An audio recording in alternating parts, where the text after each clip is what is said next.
안녕하세요. 정보가 세상을 바꾼다 인포뱅크입니다. 이번에 전해드릴 내용은 중국 반도체 굴기 미국 제재의 결국 무산에 대해서 한번 알아보도록 하겠습니다. 여러분의 구독, 좋아요, 그리고 필요하시면 알람 설정까지 부탁드리겠습니다.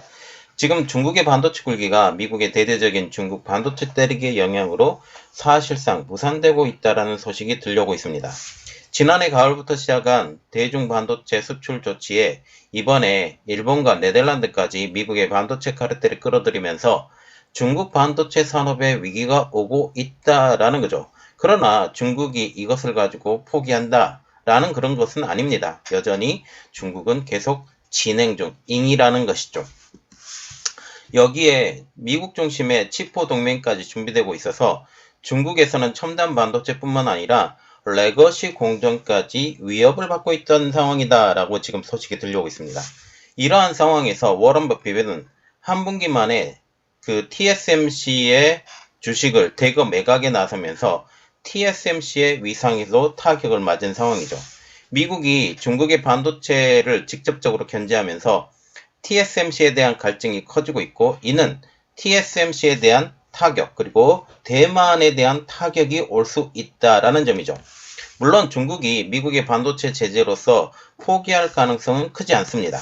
그러나 반도체 기술이 이번 제재로 지금 상당히 뒤로 밀릴 가능성이 제기되고 있는 것은 사실이라는 것이죠. 그래서 알아봤습니다. 중국 반도체 굴기 미국 제재에 결국 무산. 중국은 미국이 지난해부터 실시한 대중반도체 수출 금지 조치로 사업 확장이 지연되고 있는 상황입니다. 이제 일본, 네덜란드도 미국의 반도체 카르텔에 동참하며 중국 반도체 때리기에 동참을 하게 되면서 중국의 반도체 체력 기반 자체가 허약해지고 있다는 분석이죠. 이는 중국을 반도체 강국으로 만들려고 하는 시진핑 주석의 야망에 찬물을 끼얹는 상황이 되는 것입니다. YMTC는 원래 2022년 말에 가동이 예정되었던 두 번째 공장의 가동을 무기한 연기시켰습니다. 우리가 여기 시점을 봐야 되는데 2022년 말이라는 거죠. 그래서 지금 미국의 반도체 제재가 지금 작년 10월부터 이루어졌기 때문에 이 영향이 직접적으로 타격을 받았다라고 보시면 되는 거죠. 한 관계자는 전기장비 등은 설치가 되었지만 기본적인 건설은 다 되었지만 이라고 의미를 표현하면 됩니다. 그렇지만 칩 제조 장비가 설치가 아직 시작되었지 않았다.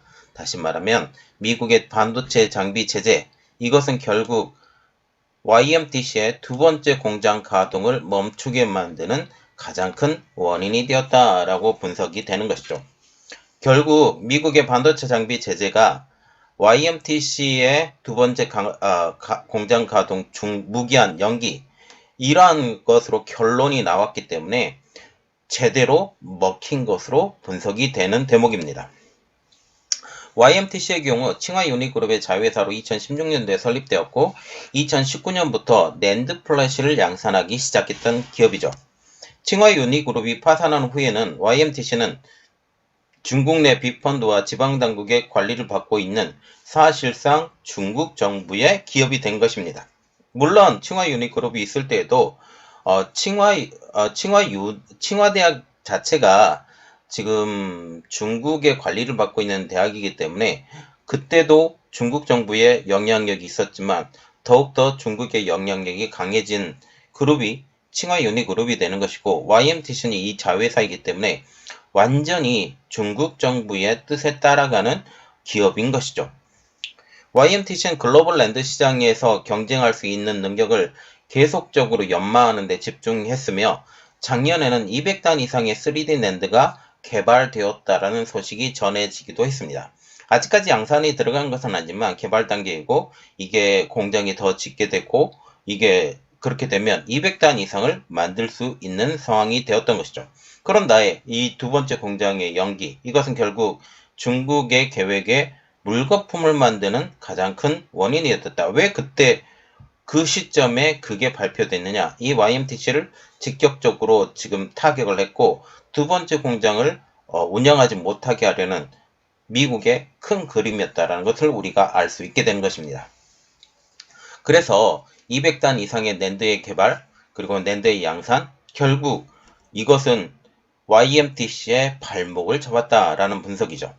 글로벌 시장에서 마이크론과 웨스턴 디지털이라는 걸출한 낸드 회사를 보유한 미국은 중국 회사인 YMTC 성장을 가만 내버려 두지 않았기 때문입니다. 지금 낸드 플래시 업체는 지금 한 6개 업체가 지금 옥석 가리기를 하고 있는데 절대적인 1위 삼성전자, 그리고 일본의 키옥시아, 다시 한국의 SK하이닉스, 마이크론, 그리고 인텔이 있었는데 인텔은 다시 SK로 넘어간 상황이고, 여기에 그 키옥시아와 같이 일을 하고 있는 웨스턴 디지털, 이렇게 보시면 되죠. 여기에 YMTC가 뛰어 들어가려고 하고 있었지만 YMTC의 성장, 이것은 미국이 원하는 방법이 아니기 때문에 이렇게 된 것이죠.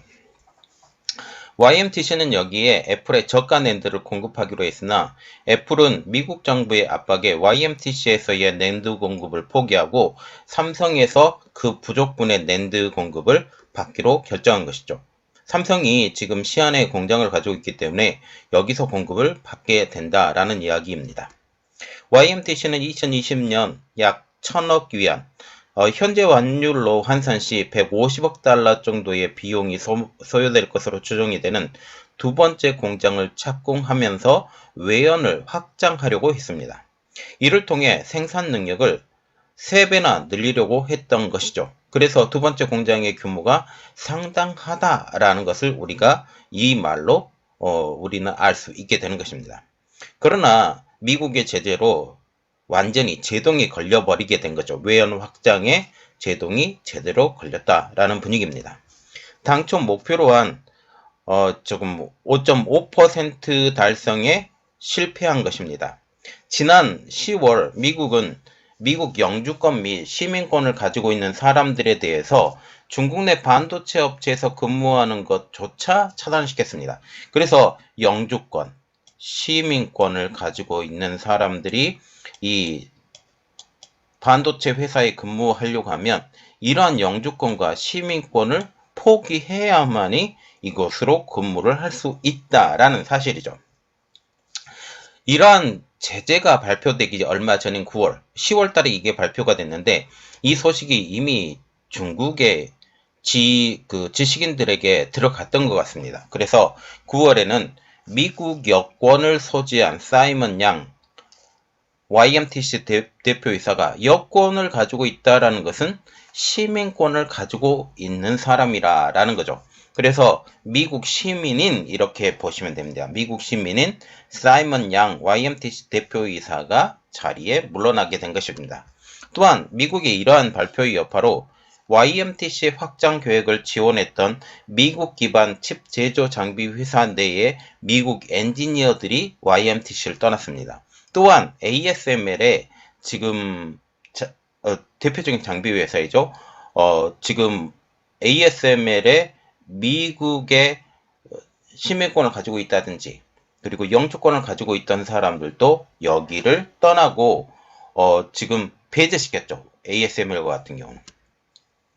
이 때문에 반도체 장비 공급의 지연으로 인해 공장 설립이 어려워지게 됐고, 이것은 결국 YMTC 내 일자리를 삭감시키는 역할을 하게 된 것입니다. 이 회사에서 약 3년 동안 근무했던 한 엔지니어도 이렇게 말을 하고 있는데요. 우리 부서는 1월부터 직원의 약 10%를 정리해고하기 시작했다. 결국 이 공장이 돌아가지 못하게 되고 이 공장을 위해서 뽑아놨던 사람들이 잉여 인력으로 지금 되게 되자 이 인력들을 차츰차츰 필요한 인력 빼놓고는 다 자르게 된 것이죠. 그들은 또한 대학원생의 채용을 동결했다라고 지적하고 나서고 있으면서 결국 인재들을 지금 받아들이려고 했는데 이 인재들을 받아들이려고 했던 그 캐파 자체가 원천적으로 봉쇄된 것을 우리가 알게 되는 것입니다. 결국 이 엔지니어들은 회사의 분위기가 어둡고 미래는 불확실하다라고 말하고 있습니다. 이는 낸드 플래시 회사인 YMTC에서만 적용되는 문제는 아닙니다. D램을 만들고 있는 창신 메모리, 파운드리 업체인 SMIC에게도 문제가 되고 있는 것이죠. 창신 메모리는 회사 본사가 있는 허페이시에 두 번째 공장을 위한 새 사무실 건물을 완성했습니다. 결국 두 번째 공장을 짓기 위한 초보적인 단계를 위해서 건물을 완성했다라는 그런 이야기인데요. 그러나 두 번째 공장 건설은 장기간 지연되고 있습니다. 이것도 마찬가지로 미국이 지금 반도체 장비를 보내주지 않게 되자 이렇게 문제가 되는 것이죠. 장신 메모리 엔지니어도 우리는 2023년에 가동할 계획이었지만 두 번째 공장을 얘기하는 거예요. 아무리 빨라도 2024년이나 2025년이 되어야 시작할 것이라고 말을 했는데 이것도 그들의 희망사항이죠. 지금 계속적으로 미국의 견제가 심해져 가고 있는 상황에서 이것도 제대로 될지는 의문이 된다라는 사실입니다. 창신 메모리는 중국 안후이성에 새 연구개발 R&D 센터 건설 계획을 설립했으나 이 또한 거의 진척되지 않는 것으로 보입니다.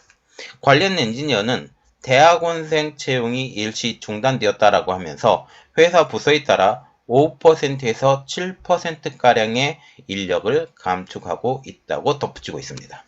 YMTC도 지금 창신 메모리도 언론들의 질문이나 의견 요청에 대해서는 응답하지 않고 있습니다. 이러한 문제, 두 번째 공장이 어떻게 진척되는지, 어떤 상황으로 돼가는지, 어떤 응답도 하지 않는데 응답을 하지 못하는 가장 큰 이유는 미국의 제재가 언제 풀릴지 아직까지 미정이기 때문이죠. 그러나 미국의 제재는 점점 더 강해질 것으로 보이고 있습니다. 자, 그 이유는 제가 잠시 후에 또 이야기를 해드릴게요. 중국의 최대 파운드리인 SMIC도 마찬가지라는 이야기가 나오고 있습니다. 현재 4개의 공장을 짓고 있는 중인데 1개의 공장은 작년에 완공되어서 그래서 미국의 제재가 들어가기 전에 완공이 되었기 때문에 가동 중이고 작년 말에 완공이 예정되었던 1개의 공장은 장비의 입고가 늦어져서 가동이 늦어지고 있는 중입니다. 그리고 다른 2개의 공장은 건설은 하고 있지만 장비의 입고 자체가 두 번째 공장처럼 세 번째, 네 번째 공장도 입고가 되지 않을 가능성이 높기 때문에 결국 세 개의 공장이 타격을 받을 것이다라는 분위기죠. 시진핑 주석은 2015년 중국 제조 2025 Made in China 2025의 이니셔티브를 발표했습니다. 특히 10개 분야에 대해서 강력하게 추진하고 있는데요. 이게 중국 제조 2025 10대 산업 발전 계획이라고 지금 얘기가 나오면서 우리가 하나하나 쳐다봐야 되는 것은 신에너지 자동차, 이게 전기차인데 이 전기차에 대한 보조금을 10년 동안 지금 계속 해왔거든요. 10년 동안 보조금 정책을 해왔던 것을 이제 보조금 중단으로 지금 들어왔습니다. 어느 정도 성장을 했다라는 그런 분위기죠. 그리고 지금 세계 최대 전기차 판매 지역이 중국이라는 사실을 하면서 어느 정도는 성공했다. 그리고 첨단 선박 장비, 심해 탐사 해저 정거장 크루즈선 개발, 이것은 아직까지 진행 중. 신에너지 장비, 신재생에너지 설비, 그리고 산업 영역 로봇, 첨단 의료 장비, 농업기계 장비, 이게 7번째로 반도체 칩이 들어가는데 이 반도체 칩에 SMIC, YMTC, 창신 메모리 이러한 회사들이 있는데 이것을 통해서 반도체 핵심 칩의 국산화, 첨단 메모리 개발, 5G 기술 개발, 사물 인터넷 빅데이터 처리 앱 개발, 여기에 화웨이도 같이 동참되어 있는 이러한 모습들이 볼 수가 있게 되는 거죠. 항공 우주 분야는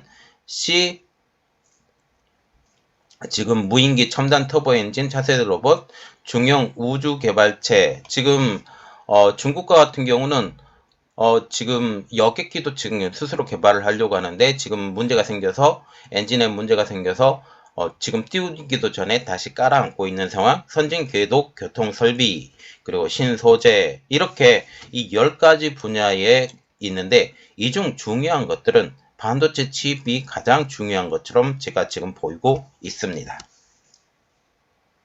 자, 다시 한번 그림에 2개를 지금 또 올려드렸는데 중국 제조 2025는 슈퍼차이나의 꿈이라고 지금 얘기를 하면서 지금 19년, 25년까지 제조업 2위 그룹 도약, 21년이 공산당 창당 100주년이 기념되었고 49년까지는 지금 세계 최공의 제조업 분야, 그래서 G2에서 G1으로 성장한다라는 지금 이야기가 나오고 있는 거죠. 중국 제조 2025의 목표, 이니셔티브 목표는 2025년까지 핵심 소재 부품 70% 자급자족, 2026년부터 2035년까지는 제조 강국 일본, 독일을 추월해서 2위 국가로 도약, 그리고 미국을 꺾고 제조 최강국으로 달성이라고 그러면서 결국은 미국을 꺾겠다라는 게 중국 제조 2025의 가장 큰 목표라는 것을 우리가 알 수 있게 된 것입니다. 자, 지금 중국이 중국 제조 메이드 인 차이나 2025를 준비를 하면서 반도체를 핵심으로 육성을 하려고 했던 것을 우리가 확인을 했습니다. 지금 반도체와 같은 경우는 빅펀드가 이러한 이니셔티브의 일환으로 설립되었으며, 그래서 지금 펀드를 많이 만들었고, 특히 대형 펀드를 이러한 반도체 성장, 그래서 반도체 굴기 2025라고 하는데, 이러한 것을 위해서 설립되었으며, 칩 산업의 발전을 강력하게 지원하고 나서고 있었죠. 1단계 투자액만 무려 1,400억 위안, 이러한 반도체를 향한 풍부한 자금 지원 덕분에 중국 반도체 산업은 급속한 성장을 달성했습니다. 그 대표적인 기업들이 있으니 바로 그것은 YMTC, 창신메모리, 푸젠진화. 그러나 미국과 중국 사이의 긴장이 고조됨에 따라 워싱턴, 특히 미국은 기술이 미국 산업보다 뒤처진 중국의 칩 부분에 대한 수출 제한을 강화하고 있는 것입니다. 그 시작은 바로 화웨이부터였었는데요. 2019년 트럼프 행정부 시절 중국과의 경제 합의가 불발되자 화웨이를 블랙리스트에 올리며 제재를 시작했던 게 그 시발점이었던 것입니다. 화웨이를 제재하기 전에 가장 먼저 지금 제재를 했던 기업은 ZTE였어요. ZT를 통해서 그들이 한번 경험을 했거든요. 지금 그들의 압박이 ZTE를 몰락의 길까지 밀어붙였던 것을 확인했던 미국이 그 방식 그대로 화웨이를 제재하기 시작한 것입니다. 여기에 중국 최대 파운드리 업체인 YMTC도 표적이 되었죠. 국제 비즈니스 전략 IBS에 따르면 중국 반도체 자금률은 2015년 10%에서 2021년 24%로 증가했다라고 발표하고 있습니다. 미국 리서치 회사는 지난해 6월 보고서를 통해 2030년에는 이 비율이 50%를 넘어설 것이라고 전망을 했죠. 그런데 이게 지난 2022년 6월의 보고서입니다. 그리고 2022년 10월 달에 다시 제재가 들어가게 된 거죠. 그래서 10월 제재를 포함하지 않는 내용이라고 보시면 되는데요. 하지만 이후 미국의 무역 제재가 강화하자 이것을 발표했던 국제 비즈니스 전략 IBS 핸델 존스 대표는 중국 내 반도체 자금률이 이전에 자신들이 말했던 2030년 50%를 넘어설 것이라는 전망에서 30%에 그칠 수도 있다라고, 무려 20%가량 떨어질 수 있을 것이라고 경고하고 나서고 있는 것입니다. 이는 YMTC의 사례만 봐도 알 수가 있는데요. YMTC는 중국 업체들을 제외하고 글로벌 고객사들의 주문량이 급속도로 줄어드는 모습이 보이고 있습니다. 그리고 중국 업체들마저 주문을 줄이는 모습을 보이고 있는 것이죠. 왜냐하면 낸드 플래시와 같은 경우는 계속적으로 성장을 해나가는데 YMTC의 성장은 이제 어느 정도 한계에 부딪혔다라는 그런 분위기 때문이죠. 미중 간의 역학 구도를 고려할 때 YMTC의 부진이 지속될 것으로 보이고 있기 때문입니다. 그러나 우리가 여기서 알아야 할 것은 중국의 생산 지연이 중국 정부의 야망에 치명적인 타격이 되지 않을 수도 있다는 점이죠. 중국과 같은 경우는 이러한 미국의 견제, 전 세계 글로벌적인 전제, 이러한 방해에도 불구하고 계속적으로 이것을 완수해 가려고 노력할 것이라는 점입니다. 이 때문에 미국은 미국 혼자만의 힘이 아닌 글로벌 반도체 공급망에 대한 카르텔을 만들어서 중국 반도체의 싹을 초장부터 자르려고 하는 것입니다. 이 때문에 일본과 네덜란드를 그들의 반도체 카르텔의 협력 국가로 지정하고 같이 들어가게 되는 것이죠. 미국은 네덜란드와 일본과의 협력을 통해서 EUV 노광 장비뿐만 아니라 레거시 공정에서 가장 광범위하게 사용되고 있는 DUV 노광 장비까지 제한하려고 하는 것입니다. 이 때문에 중국의 반도체 자립으로 가려고 하는 꿈은 언젠가는 성공할 수 있겠지만 그 시기가 점점 더 늦어질 것이고 그 꿈은 더욱더 험난해질 것으로 보이고 있는 것이죠. 또한 화웨이에 대해서도 4G에 대한 반도체의 수출은 허용했었지만 이마저도 근원적으로 막으면서 스마트폰에서 의자의 다리를 완전히 걷어찬 분위기로 지금 말을 하고 있는 것이죠. 이제 4나노 및 2나노에 사용되고 있는 자동 설계 프로그램의 접근까지 막으면서 중국이 3나노 및 2나노에서의 첨단 반도체를 설계하지 못하는, 그래서 특히 팹리스 업체들이 지금 칩을 설계를 하는데 이제 GAA Gate All Around를 통해서 이제 2나노와 지금 3나노 이제 후속작들은 다 GAA를 이제 사용을 하려고 지금 생각을 하고 있는데 이것의 접근이 완전 사실상 불가능해 됐다라고 지금 얘기가 나오게 되는 것이죠. 자, 지금 보시면 중국의 반도체에 대한 갈증은 계속될 것입니다. 그러나 미국의 이러한 제한이 결국 그들의 꿈을 상당 기간 늦출 것이고 결국 그들이 가지고 있는 기술이 후속 그 오래된 공정, 레거시 공정에 국한되어 있고 이 레거시 공정마저도 접근이 제한하는 이러한 것들이 있기 때문에 지금 중국과 같은 경우는 이러한 레거시 공정에 들어가는 반도체 장비를 구하려고 혈안이 되어 있는 이런 모습들을 볼 수가 있게 되는 거죠. 결국 미국의 이러한 제한, 이것은 결국 중국의 반도체 성장에 굉장히 큰 걸림돌이 됐다라는 그런 분위기가 나오고 있습니다. 이번 내용은 여기까지 했고요. 저희 내용이 여러분들에게 도움이 됐다고 생각을 하시면 구독과 좋아요 그리고 필요하시면 알람 설정까지 부탁드리겠습니다. 감사합니다.